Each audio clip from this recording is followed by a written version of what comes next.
get together, and that's what we're doing today with two friends of mine. We have Jeff Teagues, former Special Operations Officer, and we have to give background for context. So, Jeff, can you kind of give a little bit of information about your background? Yeah, lifelong soldier, joined when I was 17 years old, breaking service for college, went back in, ended up retiring about 5 years ago, and started moving into the counter-trafficking space, and then here with All Things Possible Ministries, where we have a wide array of things that we do all over the globe. I believe Todd and I actually crossed paths while we were both in the military. I don't remember that mug. It's a mug you think you would remember, right? Yeah. But there are too many things that we overlapped that it's impossible that we didn't meet each other, either in the United States or downrange at some point. Happen. Yeah. So our other guest is Todd Langley today, and tell our listeners, viewers, a little bit about your background, please. I didn't think it would be unique. I started just like a lot of other people, came out of college and was commissioned infantry officer in the Army. Did transition intelligence, but it was all conventional assignments.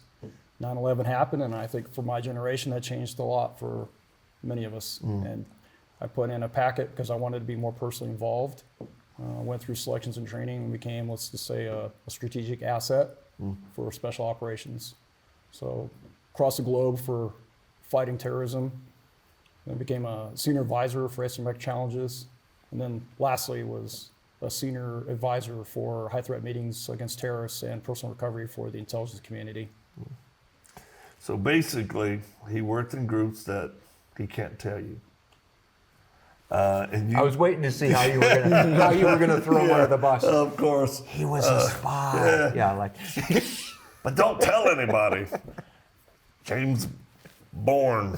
Everybody's going to sign agreements now. Yeah, exactly. Go to this website and sign this agreement, or we're going to have to come visit you. And if you're listening to this, you're in trouble. I've said too much already. Yeah. So, we're all friends, colleagues, and really on today's show, we really want to ask the main one question for me, because of what you do and what you bring to the table, is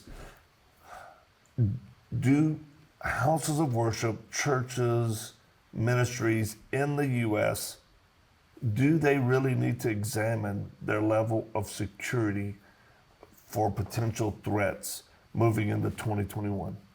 Hands down. I think that they are failing their communities and their congregations if they don't. Ooh. Yeah, it's very important. Don't mince words, Todd. Don't mince words. Tell us how you feel. You can't. And I'm a statistics guy. That's what I look at a lot. And if you look at an overall trend of last 10, 15, maybe even 20 years, active shooter incidents, we all pay attention to what it means to our vulnerable children in schools. There's been outlying years, but overall that trend is continually going up every single year. The number of incidents, the number of casualties, and the number of dead every single year. Churches are following a very similar, unfortunate glide path. So yes, it's happening, and we've got to be prepared for it. Now, when we talk about being prepared, guys, I mean, I'm talking with two of the experts in counterterrorism, hunting, finding bad guys, and so good at it. You're now bringing your skill sets to the civilian world, right? And when we say prepared, you have mega churches and you got small little churches. You have ministries like ours. How do people begin an honest assessment of? What I like with Todd, and again, we come from a similar background and training, and what we did in the military is you broke things down into the most dangerous course of action and the most likely course of action. And that's the first place to start. What do you mean by that? So for a church security element, what's the most dangerous thing that could happen, or the most catastrophic? And that's going to be a bomb or an active shooter. So you have to plan to prepare for that. Okay. But then when you look at the most likely course of action, you're going to have disturbances, people fainting, squabbles, things like that. An ex trying to get a kid. Yeah, exactly. So it's de-escalation and dealing with these things that you're going to deal with on a regular basis. And And what Todd has looked at is he's looked at those things from a statistical point of view and helps churches address both of those on how to weigh their efforts. What say you, Todd? Same thing. Most dangerous, most likely.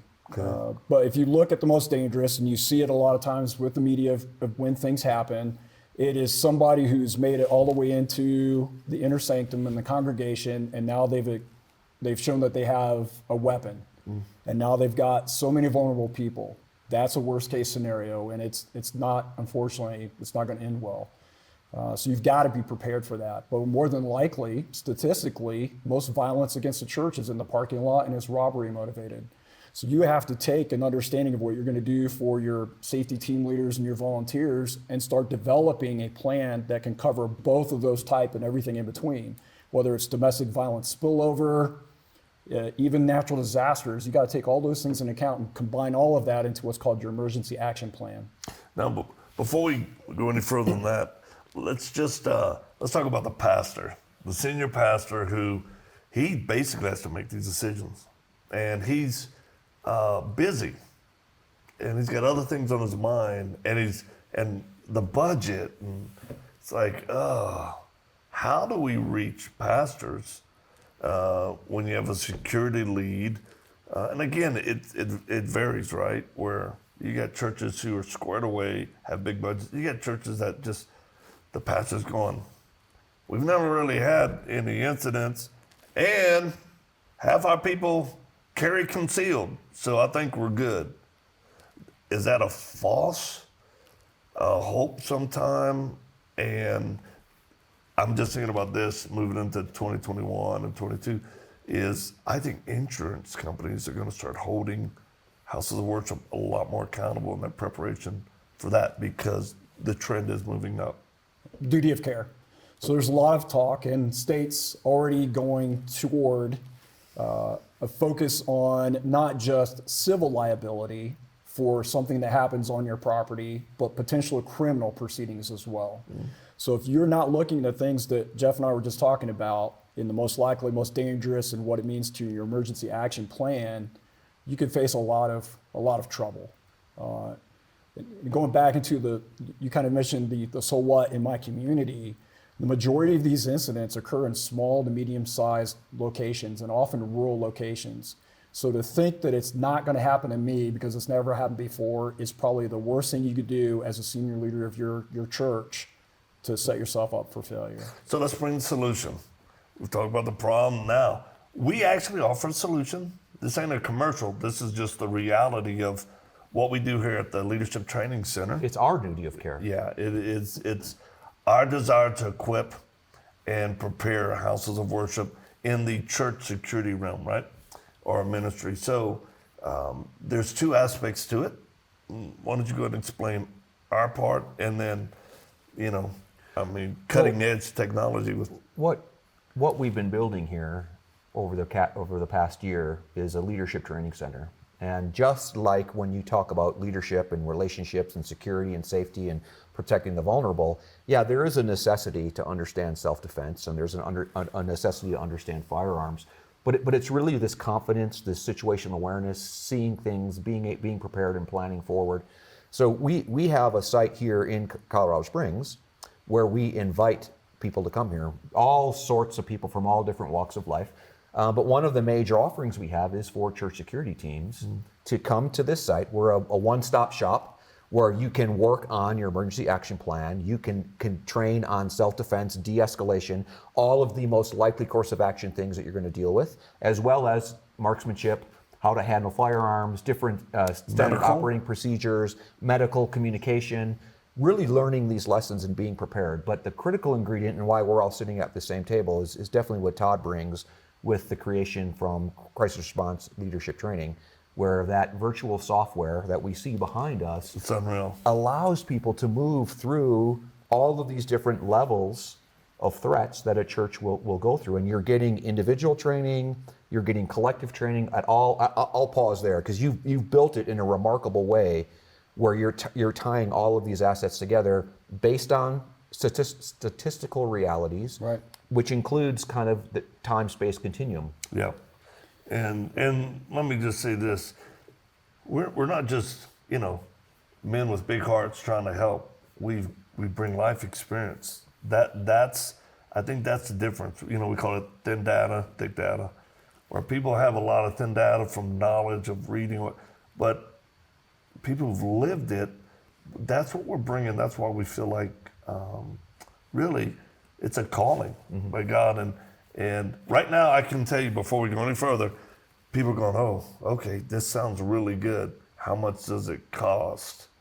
And I can just tell y'all that there'll never be an issue where cost or price to equip your church security teams will be an issue for us. Never, because this is what we're called to do. But let's talk about the groundbreaking technology that is not out there that you actually developed, you and your company. Well, we've only been in production at a year. Right. But we had a proof of concept, and we really started with an understanding of a gap in leadership training, that you're either doing very boring seminars in PowerPoint for a week to get a certification that you'd never remember. Somebody just said amen. I can do it. Or you are lucky enough to spend a lot of your training budget to do a high-end culmination training event with special effects and simunitions and role players and all of that. So you get to do that maybe once or twice a year. There's a huge gap in the middle where we're not focusing on a way to establish a learning curve so our leaders understand from their lessons learned, their mistakes. So what we did is we started with the premise of how do we make like a standard tabletop exercise or map exercise, how do we make that engaging? How do we make that statistically relevant based on case studies? We took an existing video game engine, we significantly modified it to be able to be turn-based, just like chess or checkers, but on a map board. What game would we know it? The engine is Epic Games' Unreal Engine, is what we've utilized. If you had that leather duster on, you'd know exactly what Okay, I was talking all about. right, 'Cause bingo. with that- But it's the uniqueness. do inside jokes come across when we're talking about For the younger folks. I'll have to think a lot harder to come up with a good one. So what we did is we mechanically first set out to demonstrate you could make a turn-based video game that was statistically relevant. And all the jargon aside, essentially what I did was I looked at the FBI's active shooter database bulletins, which showed trends on multiple years, 15, 17 years.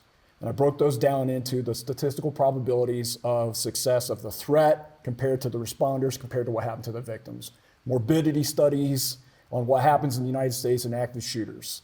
And we broke those down into data tables that we ingested into our simulation.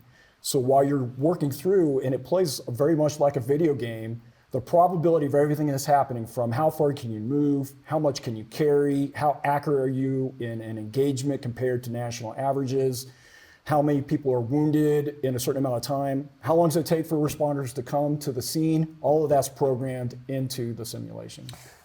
Which is incredible, because we've used it here. We're training people here at the center. Let me just talk to the person watching or listening to this right now that says, well, I'm not in church security. I'm not a pastor. I want to hear the interview of what y'all doing. It does affect you, because don't you want to have the assurance that when you're in the sanctuary, that your children are okay?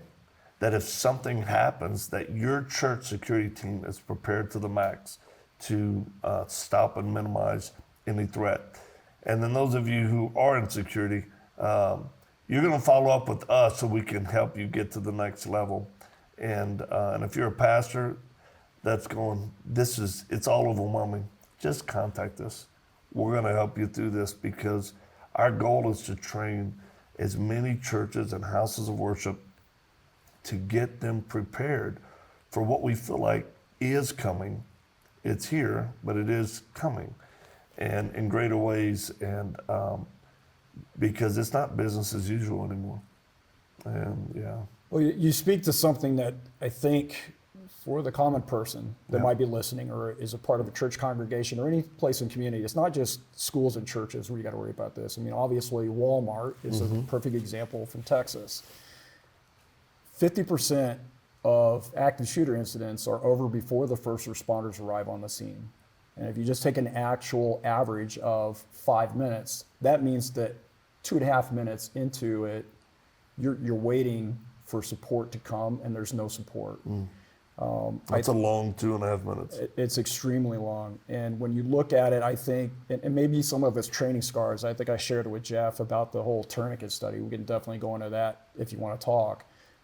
But if you have somebody that has a chest wound or a head wound, what you do in those first few minutes is absolutely critical.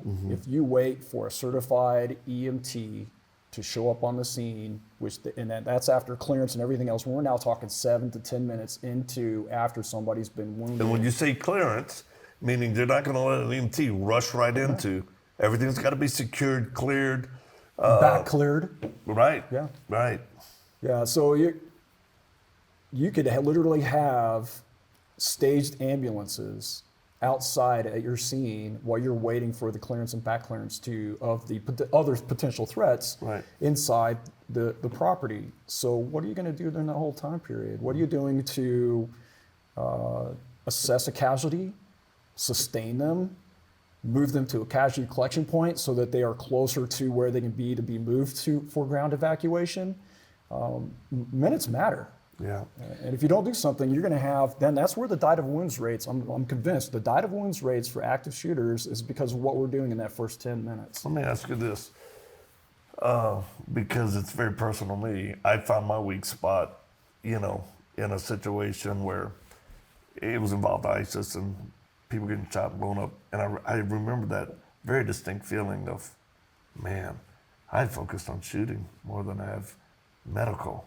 And it kind of caught me off guard, and I came back going, I've got to train. Do either one of you remember the first time a casualty happened in front of you on an operation or a mission, and you kind of felt that way?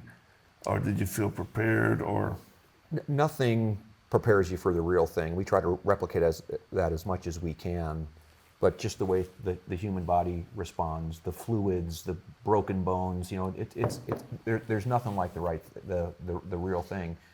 And that's where I think also it's an interesting partnership we have. Yeah.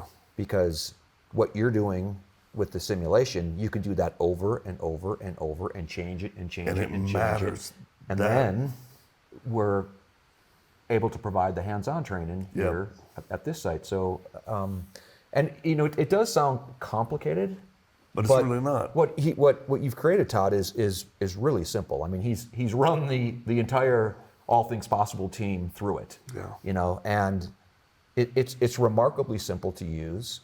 I think it's invaluable. It's incredibly reasonable. I mean, when you talked about earlier, you can't stack.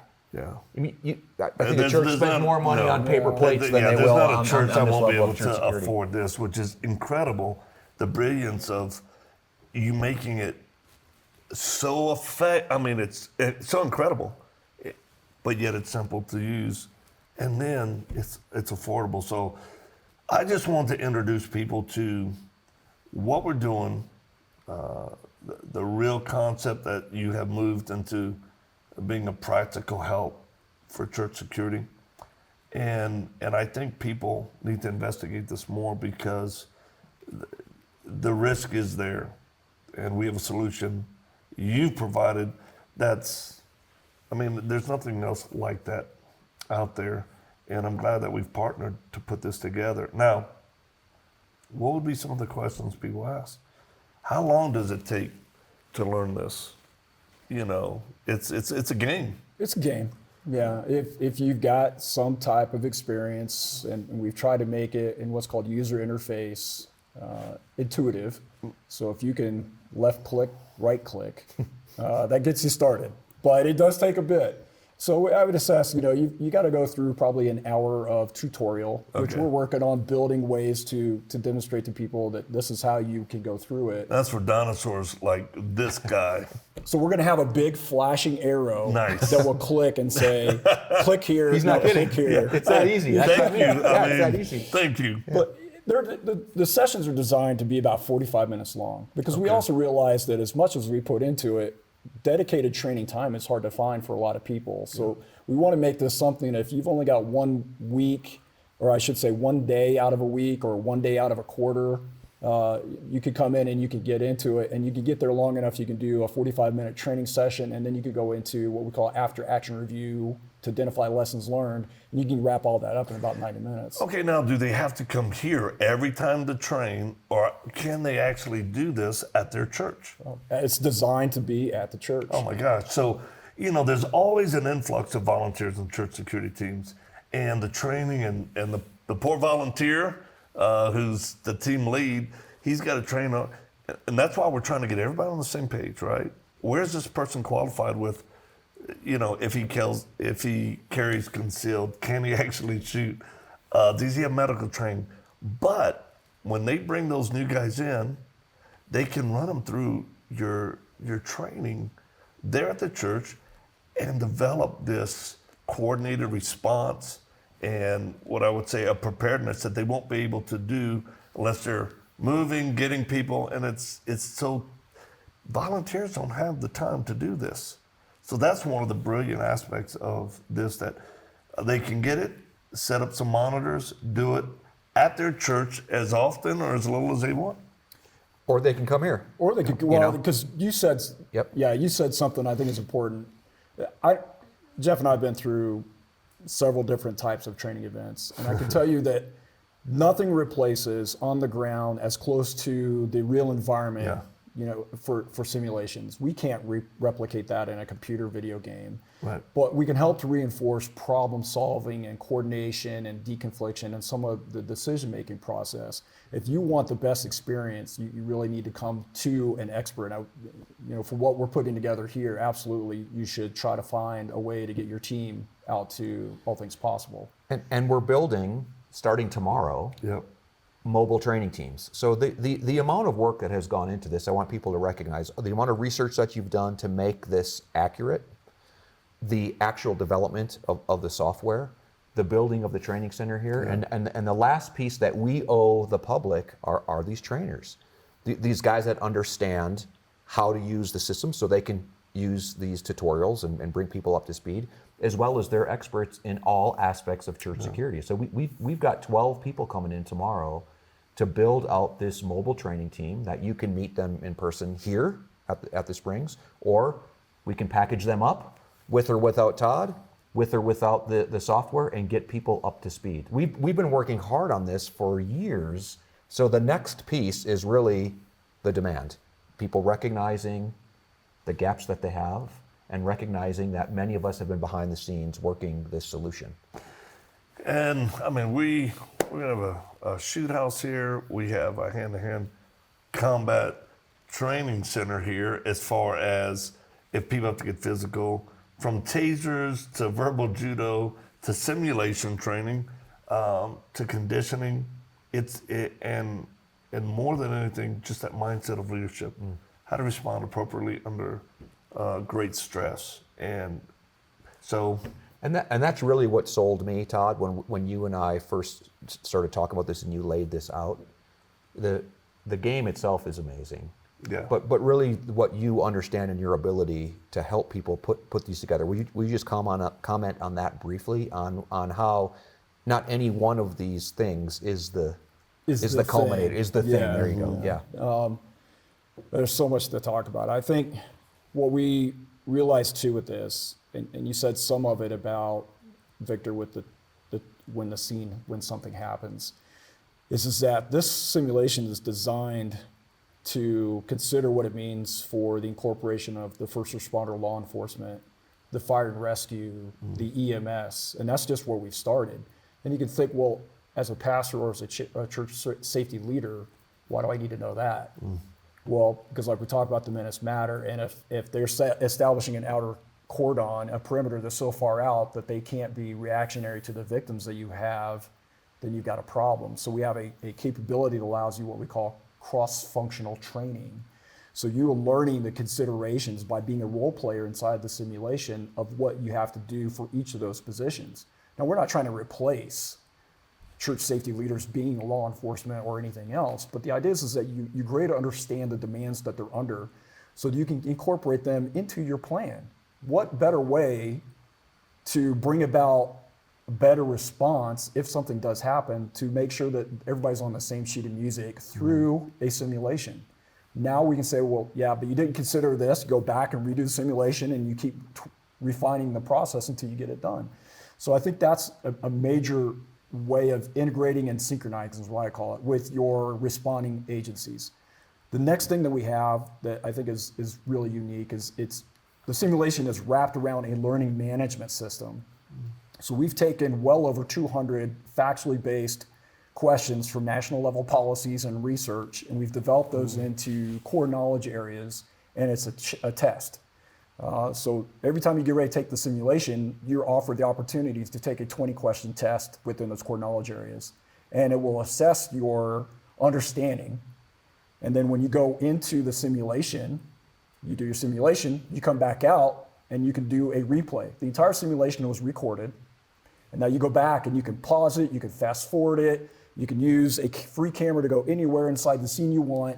And what we've done is those test questions, those factually based information are triggers that are linked to key events happening within the simulation. They were invisible when you're in the sim, and now you're in the replay, and those facts are now keyframed into the events. That's so if you want to go in, It really is cool. Yeah, man. yeah. So when you zoom in now to that part of the incident, there's a fact that said, did you know that only 8% of gunshot wounds and people dying from gunshot wounds, active shooter, are extremity wounds, compared to, let's say, mid-40s for a chest wound?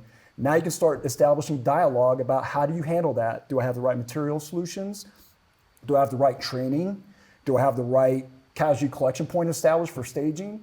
And then you can come out, take the test again, and now you're offered other test questions, and we're confident this is increasing your learning curve because it's reinforcing through an after-action review process based on the scenario, based on factual information. And lastly, at the very end, we've established a tool that gives you a self-assessment of all your individual skills, your leadership skills, compared to those same core knowledge areas, and you can identify where are the gaps that you have that you want to make your planning better.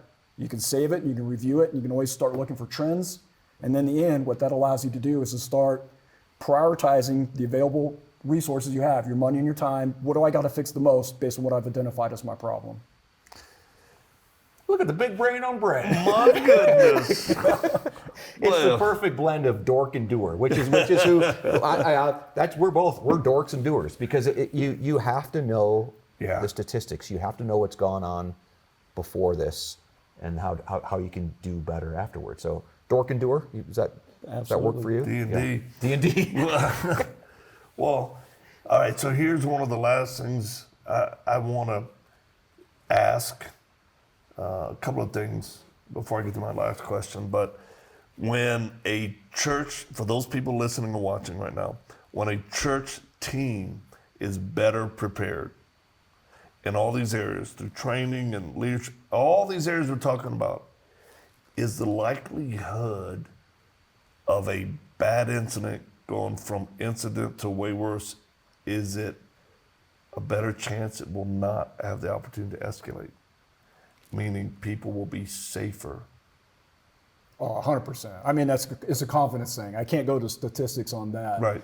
But what I would tell you is that from the very beginning of things, something like Jeff talked about, situational awareness, when I've gone through training and simulations and I've gotten some repetition, I'm starting to pay more attention to the possible indicators of what might occur. So I've now established a plan with my people that are now more confident and more communicative, that they're working more cohesively to look for those indicators and do something about it before it escalates. Oh, did y'all hear that? Did you hear that? I mean, that's what's so key, and is a situational awareness, is understanding what can happen, how to stop it beforehand, versus just people not paying attention, missing it, and then really bad things happening. So I'm excited about this. And Todd, we ask our guest one question at the end of every programming is this, because we're all going to die, and one day you will. What's going to happen for you after you die? Do you know? Do you have any thoughts about it? I know that from my past, I've made a lot of mistakes. And one of my motivations for why I'm putting out this simulation is because I want people to learn from what I've made as mistakes and some of the things that I've done well. But I know that through my faith, the redemption that I've been offered is going to save me. My feeling, if you're asking me what it, as Yeah. I'm on the other side, I'm Yeah. looking back, it'll be, did I do enough to help save others? That's the thing that I want to, continue doing for the rest of my life. Thank you. Faith in action. Which A is good and faithful servant. Yeah, fruits worthy of repentance. Appreciate you, man. And listen, we're going to have all the information for y'all on the screen to visit either Todd's team and company directly or else at the training center. But nothing should stop you from being prepared. There should be no reason, whether it's time, money, or distance, because again, it is your responsibility as a pastor or a person who's on a security team, or you're a member of the church and you know that you can either apply resources or the motivation to help get your church in the best place possible. We love you guys. Thanks for being part of us. And we'll get it done. Thanks, Todd. Thank you.